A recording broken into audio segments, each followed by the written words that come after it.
Inizio con il dire che questa puntata mi ha estremamente infastidito, per non dire addirittura fatto arrabbiare, ma allo stesso tempo mi ha anche regalato delle soddisfazioni immense, per un semplice motivo. È stata il perfetto esempio di come dovrebbe essere fatto un adattamento. Ne avevamo avuto un assaggio anche nel primo episodio, nel quale l'opera originale era stata approfondita senza però essere snaturata, ma secondo me in questo caso sono riusciti a fare un lavoro persino migliore. Ciò significa che tutti quelli che nei commenti rispondevano alle mie perplessità su alcune direzioni prese dalla serie, affermando come le modifiche apportate alla storia, che andavano obiettivamente a peggiorarla, derivassero dalla necessità di adattare, non avevano capito una mazza, né delle mie critiche né di The Last of Us. Questa puntata ha sfiorato i limiti della perfezione, rimanendo fedelissima al gioco, tagliando dove c'era da tagliare, approfondendo dove c'era da approfondire e adattando le sequenze di gameplay senza però eliminarle. Un altro punto sul quale mi sono sempre battuto, che in tanti liquidavano con la storiella del per forza non ci sono gli scontri, mica il gioco,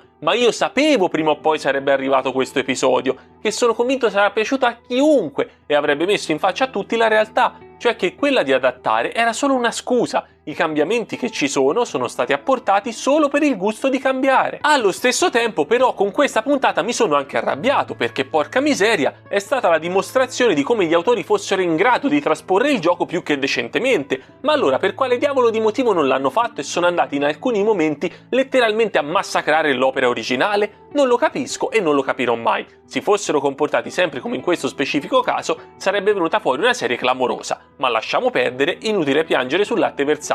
E cominciamo con la recensione di questo episodio. Come sempre ci saranno spoiler sulla puntata, ma non sul futuro della storia. Parlerò solo di ciò che ci è stato mostrato finora. Come già capitato in svariate altre occasioni, anche l'inizio di questo episodio è totalmente inedito rispetto al gioco. Nei primi minuti abbiamo un focus su una comunità di persone comandate dal predicatore David, che sarà il nemico principale di Joel e Ellie nella puntata. È interessante notare in questa sequenza come gli autori siano riusciti a restituire la stessa sensazione di ambiguità che si avvertiva nell'opera originale, sul fidarci o meno di questo individuo, pur presentandocelo in un contesto totalmente differente. David pare una persona buona, che legge un salmo sull'Apocalisse ai fedeli e consola una ragazza in lacrime, ma attraverso la musica, le inquadrature e in generale la messa in scena, avvertiamo subito come qualcosa di sinistro aleggi nell'aria. In questo modo, quando poi lo spettatore assisterà all'incontro tra lui e Ellie, sarà costantemente sull'attenti, pronto a cogliere in David anche il più minimo segno volto a fregare la ragazzina, cercando di capire insieme a lei se sia possibile fidarsi o meno di questa persona. In più la sequenza d'apertura mette alcune pulci nell'orecchio dello spettatore che usciranno allo scoperto con il proseguire dell'episodio. Mi è piaciuto come inizialmente sentiamo questa ragazza scoppiare in lacrime durante la predica, ma senza saperne il motivo, almeno finché non domanda a David quando potranno seppellirlo, alludendo quindi ad una perdita. Soprattutto chi non conosce il gioco può non collegare immediatamente questo lutto all'uomo ucciso da Joel 2 puntate fa. Personalmente già immaginavo che l'aggancio con il gruppo di David sarebbe stato quello, ma è bello notare come siano stati inseriti questi piccoli elementi che in seguito acquisiranno un loro senso nell'episodio. Stesso discorso vale per la questione cannibalismo. Sapendo già che quella comunità facesse uso di questa pratica, ho notato all'istante vari rimandi, come la scusa di David sul perché non si potesse seppellire l'uomo nell'immediato, la sua domanda al compare James su quanta selvaggina fosse rimasta, specificandone il tipo, e il loro scambio di sguardi non appena viene toccato l'argomento sepoltura. Tutta una serie di piccoli fattori che, oltre a stuzzicare la mente dello spettatore, contribuiscono enormemente a creare quell'atmosfera sinistra di cui parlavo in precedenza. Mi è piaciuto da impazzire come questi suggerimenti sul particolare tipo di alimentazione del gruppo siano stati disseminati nel corso della puntata. Emblematica la scena nella cucina, con la macchina da presa che segue l'ingresso della carne e ci si focalizza insistentemente mentre viene trasferita in pentola. Quando alla domanda della cuoca su cosa fosse le viene risposto cervo, noi siamo inizialmente portati a crederci, perché sapevamo David e James avessero ottenuto una carcassa di quel tipo, ma nel momento in cui li vediamo entrare con l'animale, ecco subito riaccendersi i campanelli d'allarme. Le inquadrature sul cibo mentre la gente mangia avidamente e l'accentuatissimo rumore delle posate che battono sulle ciotole chiudono il quadro. È ormai chiaro nella carne ci sia qualcosa di sbagliato, e le risposte arrivano quando Ellie, chiusa in gabbia, nota un orecchio mozzato sul pavimento. Ecco le briciole sparse qui e là che ho appena elencato assumere un senso, facendosi indicative di una precisa strada, suggerendoci come la sera prima quella donna avesse inconsapevolmente cucinato la carne del suo stesso marito e la ragazza in lacrime ad inizio puntata si fosse cibata del padre senza rendersene conto. Dettagli che rendono il cannibalismo del gruppo infinitamente più inquietante rispetto al gioco, dove non veniva rappresentato in modo così graduale, ma piuttosto esplodeva scioccando visivamente il giocatore, creando in lui nausea e disgusto. Scoprivamo infatti questa tendenza del gruppo quando Ellie, risvegliatasi nella cella dopo essere stata catturata da David, trovava un uomo fare a pezzi un cadavere davanti a lei. Nella serie invece è stato usato l'orecchio, che è decisamente più in linea con la rappresentazione sottile del cannibalismo scelta per l'adattamento, ma non mi ha fatto comunque impazzire. Vero che una scena forte come quella nel gioco sarebbe stata un contrasto troppo grande con i toni mantenuti fino a quel momento, ma almeno potevano mettere, che so, una manciata di braccia buttate in un angolo, degli arti sparsi sul pavimento, una roba così, che mi facesse capire come il posto fosse adibito allo smembramento e riservato a chi ne fosse a conoscenza.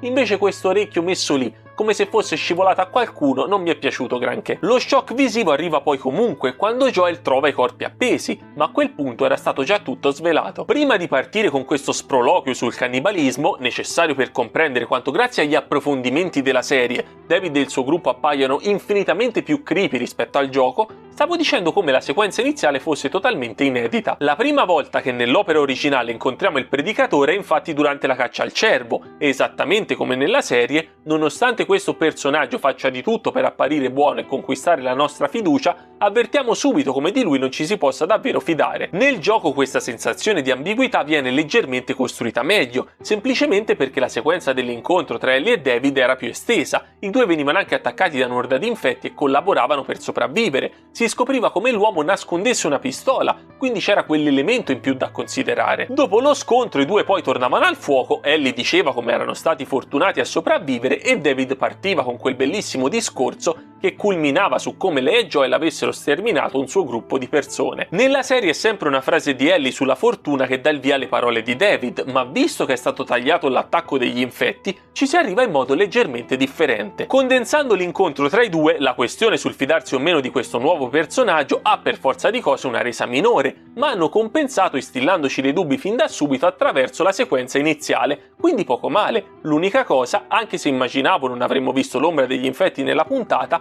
la loro assenza per quanto mi riguarda continua ad essere un grande lato negativo della serie. Non si avverte praticamente mai la costante minaccia del Cordyceps. Nonostante la mancanza di questo scontro, è comunque possibile osservare nel corso dell'episodio come Ellie riesca a cavarsela da sola, prendendosi anche cura di Joel. La vediamo cacciare e tenere testa a David e James grazie al suo carattere forte e ribellino, che la porterà a non sottomettersi quando si troverà chiusa in gabbia con la minaccia di essere fatta a pezzettini. È proprio questo suo atteggiamento ad attirare l'attenzione di David, predicatore e leader di questa comunità di cannibali che prima dello scoppio della pandemia insegnava matematica e che, come lui stesso dice, ha sempre avuto un'anima violenta con la quale combatteva costantemente. Grazie al Cordyceps è arrivata ad una sua verità, esattamente come il virus, anche lui non si reputa cattivo. Protegge semplicemente le persone che ama e che si affidano a lui con ogni mezzo, facendo ricorso alla violenza se necessario, ma chiaramente questa è solo la storiella che ha costruito per sentirsi legittimato a liberare la sua vera indole, quando in verità, dopo la fine del mondo, non aveva semplicemente più motivo per reprimere i suoi terribili impulsi. Nemmeno si capisce se lui abbia davvero fede, probabilmente no, sta soltanto utilizzando quel mezzo per approfittarsi delle persone che ha attorno.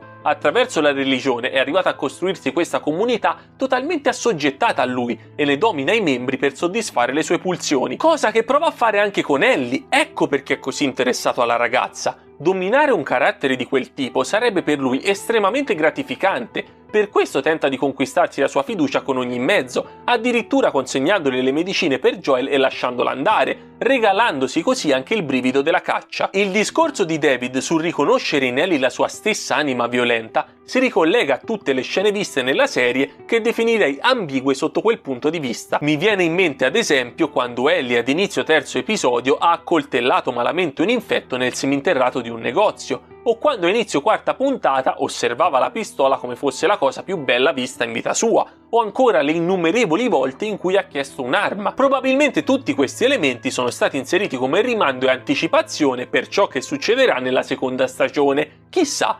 Per chiudere il discorso su David vorrei fare un plauso all'attore Scott Shepard. Il suo personaggio sarà magari meno carismatico di quello visto nel gioco, ma è infinitamente più subdolo ed inquietante. Ha questo sguardo da psicopatico puro che ti entra proprio dentro. Il suo sorriso quando dice ad Ellie come tutto accade per un motivo gela il sangue nelle vene. Se finora ho parlato esclusivamente del gruppo di David e di Ellie, vorrei adesso spendere 2 parole su Joel, l'altro protagonista della puntata. Che dire, signori e signore, finalmente! Era proprio questo quello che volevo vedere tutte le volte che mi lamentavo di quanto Joel fosse eccessivamente debole e di come avessero tagliato gli scontri. Così dovevano essere adattate le sequenze di gameplay, pochi minuti in grado di trasmettere un certo livello di tensione con lui che affronta i 3 della banda di David. Sono stato anche molto contento di vedere la scena dell'interrogatorio. Francamente pensavo l'avessero adattata nel 6º episodio, quando Joel aveva chiesto ai 2 vecchietti dove si trovassero. Visto come nella serie il personaggio era stato addolcito, non mi avrebbe sorpreso più di tanto, e invece ecco qui che vediamo esplodere tutta la sua cattiveria, con una sequenza che ripercorre uno a uno quella nel gioco. L'unica cosa che posso obiettare è che, porca miseria, il Joel di questa puntata non è il Joel che abbiamo visto finora, ma nemmeno lontanamente, e non mi venite a dire che ora ha trovato la forza perché Ellie si trova in pericolo. Tutte cazzate, la famosa forza del 13, ma per favore. Questo Joel è quello presente nel gioco e quello che sarebbe dovuto essere per tutta la serie, perché fino a poco fa fosse invece una persona diversa, mai lo capirò,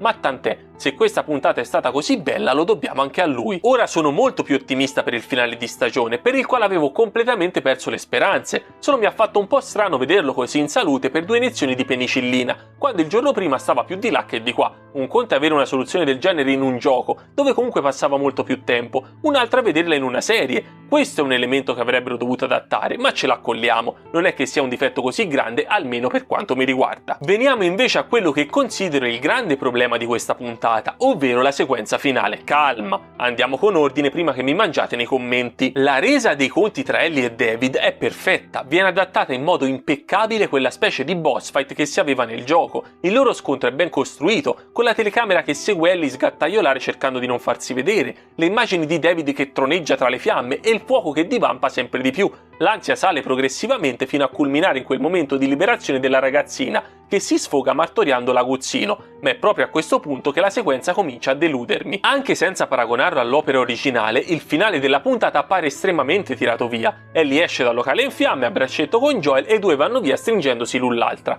Pare che l'intera comunità di David sia evaporata, non c'è più nessuno nei paraggi, spariti tutti. Si è proprio avvertita la fretta di dover concludere in 30 secondi. Se invece andiamo a confrontare questa scena con quella presente nell'opera originale, il disastro è a dir poco evidente. Nel gioco, mentre Ellie continua a colpire David presa dalla foga del momento, comincia a salire la musica, che non è una musica tragica o di tensione, la definirei commovente, in modo quasi dolce, non appesantisce il momento, ma al contrario gli dona una certa leggerezza. È Joel a fermare Ellie, stringendola in un abbraccio cercando di placare il suo animo, chiamandola baby girl, lo stesso modo con cui si riferiva a Sarah. Ellie scoppia a questo punto in un pianto disperato e liberatorio, scaricando tutta l'adrenalina accumulata. Joel tenta di tranquillizzarla a parole, ma noi non sentiamo nulla di ciò che si dicono. La musica ha progressivamente preso il sopravvento, ovattando tutto il resto. La scena si conclude con i 2 che escono dal locale e la telecamera si sposta lentamente sul manico dell'arma coperta di sangue ancora conficcata nel corpo di David, enfatizzando insieme alla musica l'innocenza perduta di Ellie.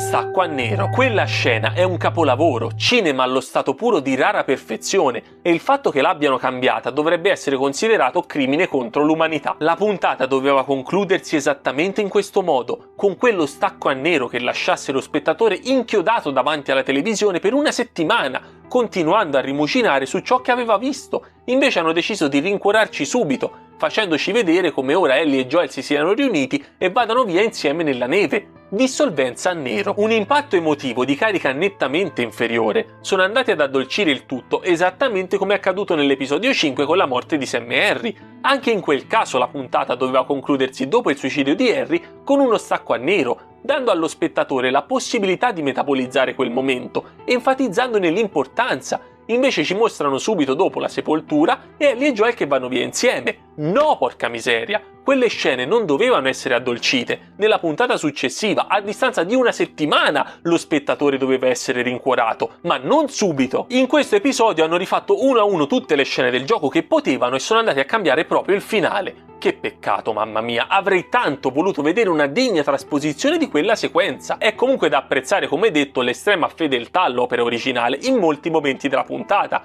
forse anche troppo in una specifica circostanza. Mi riferisco a quando David racconta a Ellie di uno dei suoi rimasto ucciso in una città vicina da un uomo pazzo. Gli hanno fatto utilizzare quell'epiteto per riferirsi a Joel proprio perché era lo stesso presente nel dialogo del gioco, ma mentre lì acquisiva un senso, visto che Joel gli aveva praticamente sterminato un plotone, quindi ci stava a chiamarlo in quel modo, qui sembra un filino esagerato. Joel era stato tutto tranne che un crazy man prima di questa puntata. Fatta eccezione per questa piccolezza, i rimandi al gioco sono stati perfetti e apprezzatissimi. Anche tutta la scena di Ellie imprigionata, con David che le fa capire come voglia fare cose losche e lei che in risposta gli spezza un dito, o come quando prende tempo per non essere uccisa dicendogli di essere infetta, tirando poi questa mannaiata sul collo del povero James. Piccola curiosità, per chi non lo sapesse, quell'attore è Troy Baker, colui che interpreta Joel nel videogioco. Per gli amici, Troy pasticcere. Nella prossima puntata dovremo vedere anche Ashley Johnson, l'interprete di Ellie, ma non vi dico in che ruolo per non fare nessun tipo di spoiler. Al netto di questi piccoli difetti di cui ho parlato, penso questo sia stato il mio episodio preferito. Fortunatamente non si sono azzardati a toccare più di tanto l'inverno e sono rimasti estremamente fedeli. Per chi non lo sapesse, il gioco è suddiviso in stagioni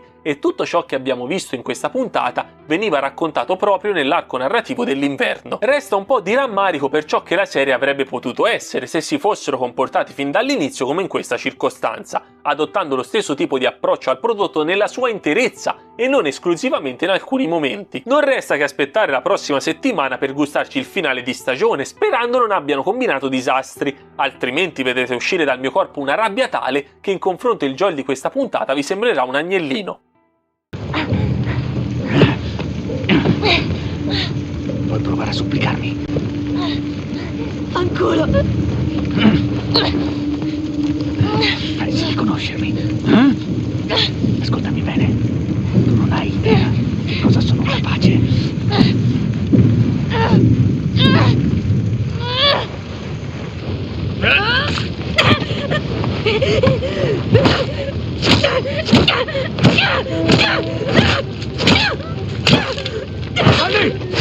Basta!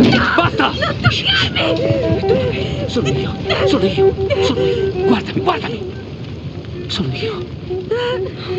Ha cercato di... È tutto qui. Joel.